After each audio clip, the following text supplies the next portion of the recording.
Mimi ni mwalimu wa somo la kwanza linalosema Mungu anakupenda na anataka upate uzima milele.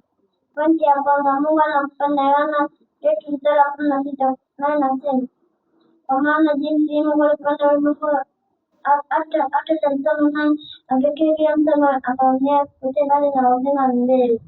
Pointi ya pili, Yesu anataka upate uzima wa kweli. Yohana 10:18 nasema, mimi nilikuja ili wawe na uzima tena wanaopotea. Siku anataka kujua zaidi ya kitu kinachokujia kupata uzima milele. Ayubu mwalimu aliyekuelewa sana wakili. Bwana Yesu asifiwe. Kwa majina anaitwa Ancha Melkizedek. Mimi ni mwalimu wa somo la pili linalosema umetengwa na Mungu. Mungu yu mtakatifu na hawezi kuwa na mahusiano na mtu mwenye dhambi. Isaya 59:2 naye inasema, lakini maovu yenu amewafarakanisha ninyi na Mungu wenu. Warumi 3:23 naye inasema, hakuna mtu ambaye hajafanya dhambi kwa sababu wote wamefanya dhambi na kupungukiwa na utukufu wa Mungu. Mauti ndio adhabu ya dhambi. Warumi 6:23 naye inasema, kwa maana mshahara wa dhambi ni mauti. Rafiki, una shida kubwa sana, lakini usijali. Mungu ana mpango wa kukusamehe na kukupa uzima wa milele. Karibu mwalimu wa somo la tatu. Bwana Yesu asifiwe. Kwa majina naitwa David Julius. Mimi ni mwalimu wa somo la tatu linalosema Yesu alikufa kwa ajili ya dhambi zako. Damu yake ililipia ili uweze kupata msamaha. Waebrania 9:22 naye inasema, na katika Torati karibu vitu vyote husafishwa kwa damu na pasipo kumwaga damu hakuna ondoleo. Kifo chake kinaonyesha upendo wa Mungu.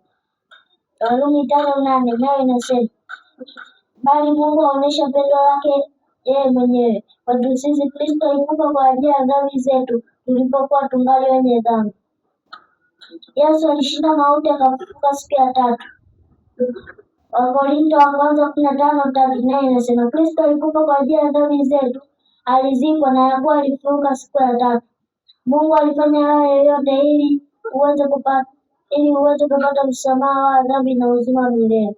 Rafiki, Yesu aliteseka kufa kwa ajili yako. Alifufuka siku ya tatu. Je, unaamini hayo? Karibu mwalimu aliyoandalia kwa somo la nne.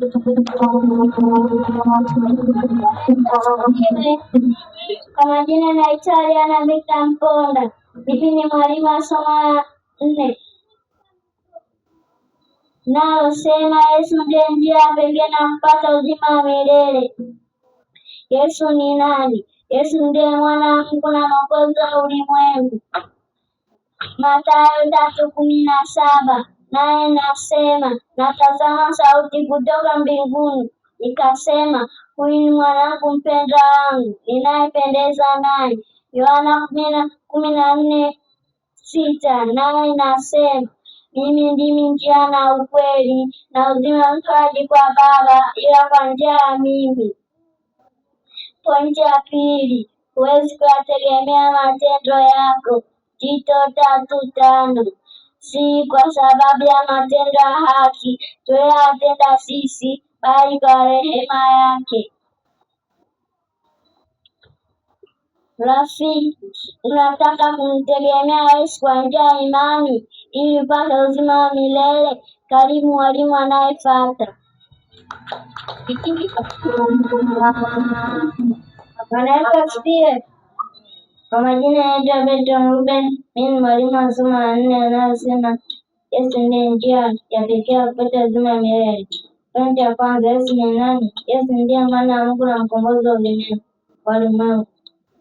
Mathayo 3:17 naye inasema, natazama sauti kutoka mbinguni ikisema, huyu ni mwanangu mpendwa wangu ninayependezwa naye. Yohana 14:6 naye inasema, mimi ndimi njia ya ukweli na uzima, mtu haji kwa Baba ila kwa njia ya mimi. Pointi ya pili, huwezi kuyategemea matendo yako. Tito 3:5 naye nasema si kwa sababu ya matendo ya haki tuliyotenda sisi, bali kwa rehema yake. Rafiki, unataka kumtegemea Mungu kwa njia ya imani ili uweze kupata uzima wa milele. Karibu Mwalimu Alanda leo kusoma la tano. Haleluya! Mwalimu wa somo la tano amerudi. Wakati ujao tutakuwa na walimu watano. Amina. Bado tunaendelea.